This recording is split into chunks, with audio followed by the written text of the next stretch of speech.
Good morning everyone. Welcome to Science Bubble. Today we will discuss part 3 of acid, base and salt. In this part we will study about the topic 2.1, 2.1.2 and approx 2.1.3. What is in this topic? In this topic we will study how actually acids reacts with metal. How actually acid react with metals. In the part 1 and part 2, we already discussed about the introduction of acid, base and salts, and in the part 2, we already have discussed about the indicators. So what about the indicators? Indicators are those substances which which tells us whether the substance is acid or base or salts. So if you do not see that video, so you can watch the video first and then you can come to this video, that is the part 3, acid, base and salts, acid and how acid reacts with the metals. So in this activity, in this part, we will study about how acid reacts with the metals. So basically, all metals above copper in the reactivity series reacts with dilute acids such as hydrochloric acid, sulfuric acid to produce a salt and hydrogen gas. In this video, you will study that every metal, approx every metal which are higher than copper, you already have studied about the reactivity series.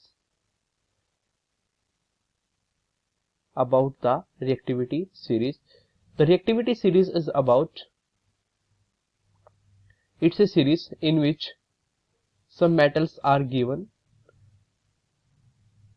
before hydrogen. Above the hydrogen, the metals that above the hydrogens are most reactive metals, and the metals which are below the hydrogens are least reactive metals. So basically there is a potassium, like sodium, calcium, magnesium, aluminium, carbon, zinc, iron, tin, lead, H, copper, silver, gold. So basically all the metals which lies above the hydrogens, if above the coppers. So basically these are the metals which lie above the coppers. So react with the acids. These reacts with the acids to produce salt plus hydrogen gas.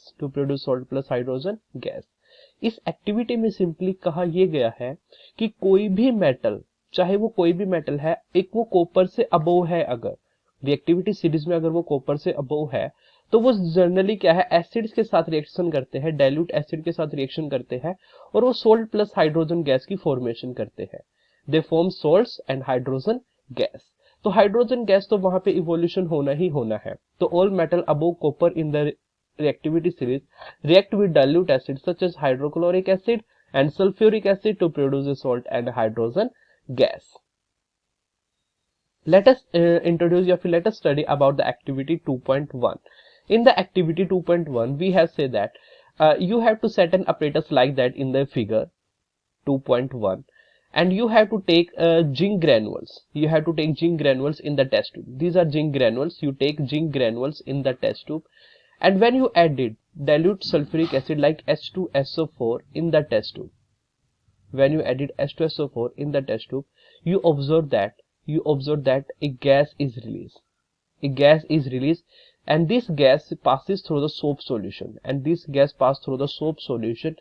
when a burning candles it keep near about these bubbles, so a pop-up sound will create. देखो यहाँ पे क्या हुआ है, आपने test tube में zinc granules लिया, zinc granules के बाद आपने यहाँ पे सल्फ्यूरिक एसिड लिया. तो जैसे ही आपने सल्फ्यूरिक एसिड ऐड किया, जिंक ग्रेनुअल्स क्या था, देखो जिंक क्या था, मेटल. तो मेटल में आपने ऐड क्या किया, H2SO4 ऐड किया. जैसे ही आपने मेटल में H2SO4 ऐड किया तो यहाँ पे क्या हुआ है, एक सोप सॉल्यूशन से ये जो गैस पास आउट हुई, इसको सोप सॉल्यूशन से पास आउट करवाया. तो पास आउट करवाने के बाद इन बबल्स को बबल्स के पास में क्या रखी, एक बर्निंग कैंडल रखी। अब बर्निंग कैंडल क्या होती है, देखो बर्निंग कैंडल जब इन हाइड्रोजन बबल के पास आती है, ठीक है, तो बर्निंग कैंडल जब इन हाइड्रोजन बबल्स के पास आएगी तो एक पॉपअप साउंड क्रिएट होगी। क्या साउंड क्रिएट होगी, एक पॉपअप साउंड। और जो पॉपअप साउंड होती है वो किस गैस की वजह से होती है, हाइड्रोजन गैस की वजह से। तो जो पॉपअप साउंड क्रिएट हुई है उसी से हमें पता चला है कि जो इस रिएक्शन में यानी जिंक ने जब H2SO4 के साथ रिएक्शन किया तो वहां पे हाइड्रोजन गैस रिलीज की है। कौन सी गैस रिलीज की है, हाइड्रोजन गैस। तो बेसिकली इस रिएक्शन में हुआ क्या है, देखो जिंक प्लस H2SO4, यहां से आपकी हाइड्रोजन गैस रिलीज होती है, प्लस क्या बनेगा आपका ZnSO4 जिंक सल्फेट। तो जो जिंक सल्फेट आपका टेस्ट ट्यूब में ही रह जाएगा, जो liquid solution zinc sulphate test tube में रह जाएगा, और जो हाइड्रोजन गैस है वो बाहर निकल जाएगी। और हाइड्रोजन गैस एक पॉपअप साउंड क्रिएट करती है। तो इस एक्टिविटी में आपने क्या सीखा, in this activity you will learn that metal react with acid to produce hydrogen gas and salts. In this activity you will learn how you can test hydrogen gas. तो hydrogen gas को आप कैसे test कर सकते हैं, with the presence of H2 gas को आप कैसे चेक कर सकते हैं, with the help of burning candle. Burning candle उसको पास रखने से क्या होगा, एक पॉपअप साउंड क्रिएट होगी। A popup sound will create when you keep a burning candle near about the hydrogen bubbles. तो you will learn to balance reaction of zinc and sulphuric acid. आप zinc और sulphuric acid की reaction उसको balance करना यहाँ पे सीख जाओगे। उसके बाद देखो एक एक्सेप्शन केस आपके पास नाइट्रिक एसिड का, ठीक है। केमिस्ट्री का नाम ही क्या है, एक्सेप्शन है। केमिस्ट्री है जहां पे वहां पे एक्सेप्शंस आते हैं, कुछ ना कुछ रूल से चेंज हो जाते हैं, ठीक है। तो अब नाइट्रिक एसिड है। नाइट्रिक एसिड क्या है, एक ऐसा एसिड है जो कि बहुत ज्यादा स्ट्रॉन्ग एसिड है, ठीक है। अब स्ट्रॉन्ग एसिड है तो इस केस में क्या होगा, इस केस में ये होगा कि जब मेटल इसके साथ रिएक्शन करेंगे तो वहां पे बनेगी हाइड्रोजन गैस। लेकिन क्या है कि इस हाइड्रोजन गैस को ये जो मेटल्स है, ये जो एसिड्स है, ये स्ट्रॉन्ग ऑक्सीडाइजिंग एसिड की तरह बिहेव करता है और ये इसको वाटर में कन्वर्ट कर देता है। And this acid converts the hydrogen gas into the water. यानी ये हाइड्रोजन का ऑक्सीडेशन कर देता है। हाइड्रोजन का क्या कर देता है, ऑक्सीडेशन। क्योंकि नाइट्रिक एसिड बहुत स्ट्रॉन्ग ऑक्सीडाइजिंग एजेंट होता है, तो ये हाइड्रोजन गैस का बबल का क्या करेगा, ऑक्सीडेशन, जिसकी वजह से हाइड्रोजन पे ऑक्सीजन ऐड हो जाएगी और वो किस में कन्वर्ट हो जाएगा, वाटर में, ठीक है। तो ये एक्सेप्शन केस है नाइट्रिक एसिड का। और इसमें भी एक एक्सेप्शन है कि मैग्नीशियम और मैंगनीज, इन दो मेटल्स को छोड़ के, यानी कि इन दो मेटल के साथ वो हाइड्रोजन गैस ही रिलीज करता है। इन दो मेटल्स को के साथ अगर रिएक्शन करा रहे हो तो वहां पे उस केस में वो हाइड्रोजन को ऑक्सीडाइज नहीं कर पाता। तो सिर्फ इन दो केस में क्या होगा, हाइड्रोजन गैस इवॉल्व होगी। बाकी किसी भी केस में, बाकी कोई भी मेटल लो, अगर आप नाइट्रिक एसिड के साथ रिएक्शन करा रहे हो तो वहां पे हाइड्रोजन गैस इवॉल्व नहीं होगी। Metal react with dilute acid to form salts and hydrogen. These are the some basic example of acid HCl with the metals Mg. Like when magnesium react with the HCl, so here hydrogen gas will release and MgCl2 will form. When aluminium react with HCl, here hydrogen gas will release and aluminum salt, like aluminum chloride will form as a salt. Similarly, when zinc react with HCl, so zinc chloride as a salt and hydrogen gas will evolve. Similarly, with iron and hydrochloric acid, FeCl2 form as a salt and hydrogen gas will evolve. The reactivity varies from the metal to metal. Reactivity varies इस बात का यहाँ पे ये मतलब है कि reaction की स्पीड, जो भी मोस्ट रिएक्टिव मेटल होगा वो इजीली रिएक्ट करेगा। अब मोस्ट रिएक्टिव मेटल का आपको कैसे पता चलेगा, आपने रिएक्टिविटी सीरीज को लर्न किया है।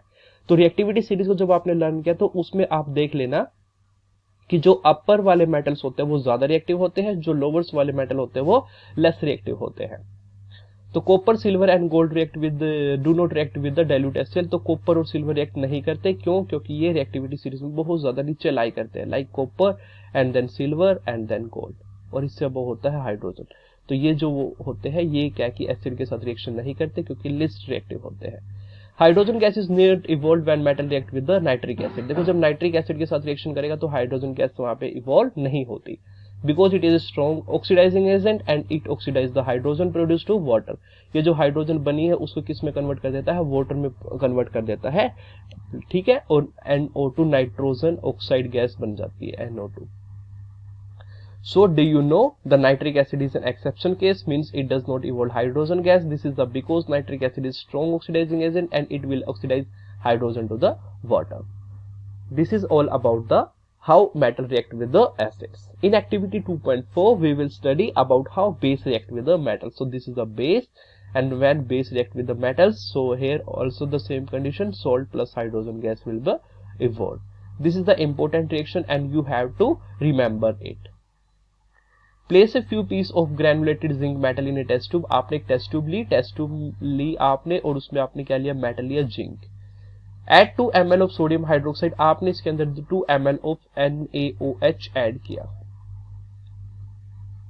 Sodium hydroxide, and warm the content of test tube. आपने इस को जो ऐड किया आपने उसको वॉर्म किया, टेस्ट ट्यूब को आपने क्या किया, हीट किया, वॉर्म किया. Repeat the rest of the step in activity 2.3, और एक्टिविटी 2.3 में जो हुआ था वही आपको क्या कि वो दोबारा से रिपीट करना है, यानी कि जो हाइड्रोजन गैस है उसको आपने पास आउट करवाना with the help of soap solution, और फिर आपने वहां पे बर्निंग कैंडल रखनी है जिससे क्या कि पॉपअप साउंड क्रिएट होगी, जिससे आप बता सकते हैं कि हाइड्रोजन गैस वहां पे इवॉल्व हुई है. ठीक है, तो in this activity you will learn how base react with the metals. So यहाँ पे एक इंपॉर्टेंट टू रिमेंबर क्या है कि hydrogen gas is not evolve when a metal react with the nitric acid. Hydrogen gas evolve नहीं होगी जब metal react करता है nitric acid. It is because nitric acid is strong oxidising agent. It oxidise the hydrogen produced to water and itself gate reduced to any of the nitrogen oxide. N2O में convert हो जाता है या फिर NO बना देगा या फिर NO2. ये 3 प्रोडक्ट वहां पे बन सकते हैं किस केस में, जब नाइट्रिक एसिड किसी मेटल के साथ रिएक्शन करता है.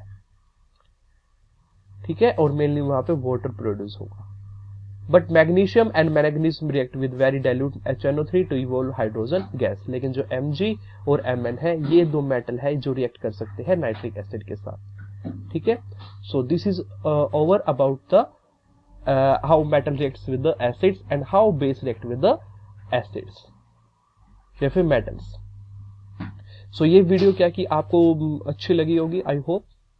सो इस वीडियो को कंप्लीट देखने के बाद क्या कि आप इसका टेस्ट दे सकते हो. Get the test in the description link. Description link में आपको टेस्ट मिल जाएगा, तो वो टेस्ट अपना जरूर दें और कमेंट में अपना क्या कि स्कोर आप बताओ कि आपने कितना स्कोर अचीव किया है.